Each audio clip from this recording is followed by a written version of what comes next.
आप मिथिला प्रमंडलीय चुनाव अभियान समिति के सदस्य भी हैं और जो हर एक प्रत्याशी को जो गाइडलाइन दिया गया है कि 40 दिन के अंदर 5 बड़ी सभा करने के लिए, वो आज पहला सभा है वशिष्ठ नारायण झा जी के तरफ से। तो क्या लग रहा है आपको, इस पर क्या कहना चाहेंगे? देखिए, हम लोग और इससे पहले भी सभा में गए हैं जी। अभी वशिष्ठ बाबू जी का ये सभा हम लोग यहाँ हैं। देखिए, जन स्वराज का मूल उद्देश्य है कि बिहार में बदलाव करना। बदलाव होगा यहाँ के लोग की सोच में बदलाव करना। तो बदलाव किस तरह से होना चाहिए? यहाँ शिक्षा है, रोजगार है, महिलाओं की स्थिति है, युवाओं के, किसानों की, मजदूरों की सारी स्थिति है। तो सबके जन स्वराज में सभी के लिए कार्य योजना है। ऐसे नहीं कि अब चुनाव का समय आया और हवाई कुछ बोल गए, कुछ चले गए, या फिर चुनाव के बाद 5 साल नहीं मिलना।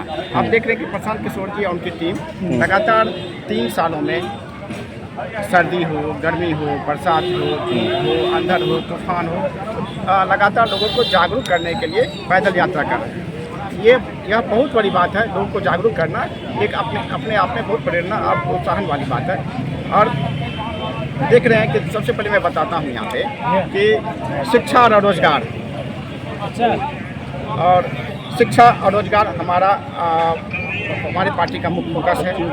पलायन, बिहार में जो पलायन हो रहा है वो बहुत बृहद पैमाने पे हो रहा है। देख रहे हैं 10 से 15 हज़ार रुपया कमाने के लिए यहाँ बिहार और यूपी के कुछ इलाका को साजिश के तहत एक तरह से फैक्ट्री बना दिया गया कि यहाँ के लोग मजदूर ही रहेंगे। यह एक साजिश है।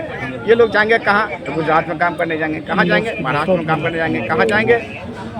तमिलनाडु में करने जाएंगे।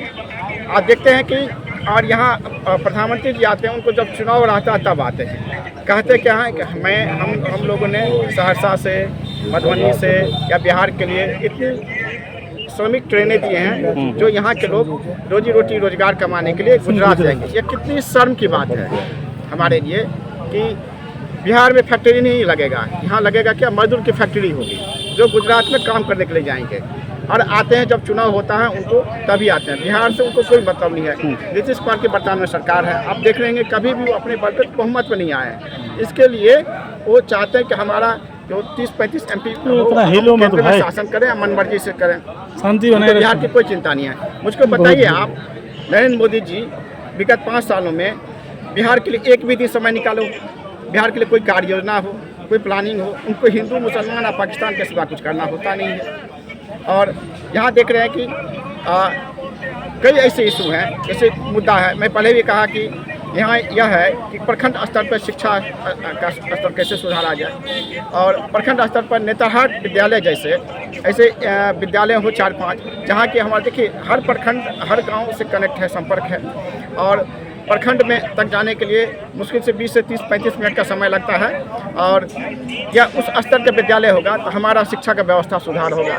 साथ ही तुरंत तो होगा नहीं, जन स्वराज की सरकार आएगी, यह रातों रात नहीं होगी, 4-5 साल 6 साल लगेगा। तो उस बीच में बच्चे क्या करेंगे? तो जन स्वराज की ऐसी व्यवस्था है कि जब तक आपके बच्चे सरकारी स्कूल में नहीं पढ़ना चाहते हैं, आप निजी स्कूल में, प्राइवेट स्कूल में पढ़ा सकते हैं। उसकी फीस जन स्वराज भरेगी। तो फिर यह भी होगा कि यह एक हवाई व्यवस्था है। आपको यह पता होना चाहिए, हमारे मोदी जी जो जाते हैं विदेश में, बहुत अच्छे ढंग से पोस्टर, फोटो खिंचवाते हैं। कभी बताते हैं कि अमेरिका में, इंग्लैंड में, फ्रांस में कैसी शिक्षा व्यवस्था कैसी चल रही है। आपको जो सरकारी स्कूलों में भी शिक्षा मिल रही है, आपको लगता है ये मुफ्त है, जबकि इसमें हज़ारों करोड़ रुपया खर्च होता है। ये मुफ्त नहीं है। अमेरिका में भी यह है, पर्ची व्यवस्था है। आपको किस स्कूल में पढ़ाना है, प्राइवेट में पढ़ाना है या सरकारी में, आप यह सब अनुसंधान की बात है। अपने मोदी जी कभी नहीं यह बात बोलेंगे, इसलिए लगेगा कि जन स्वराज ये हवाई बात करें। प्राइवेट स्कूल में बच्चा पढ़ेगा आपका, सरकार पैसा देगी।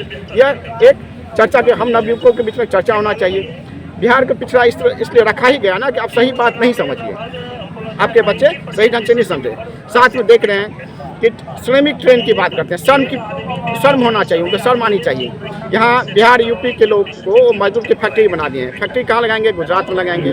जाएंगे कहाँ? यहाँ से लोग काम करने के लिए। आपके यहाँ फैक्ट्री लगेगा नहीं, लगाना ही नहीं चाहते हैं। वो चाहते नहीं कि बिहार के नवयुवक लोग 10 से 15 हज़ार रुपया कमाने के लिए यहाँ रहें, यहाँ से कमा खटा के अपने बाल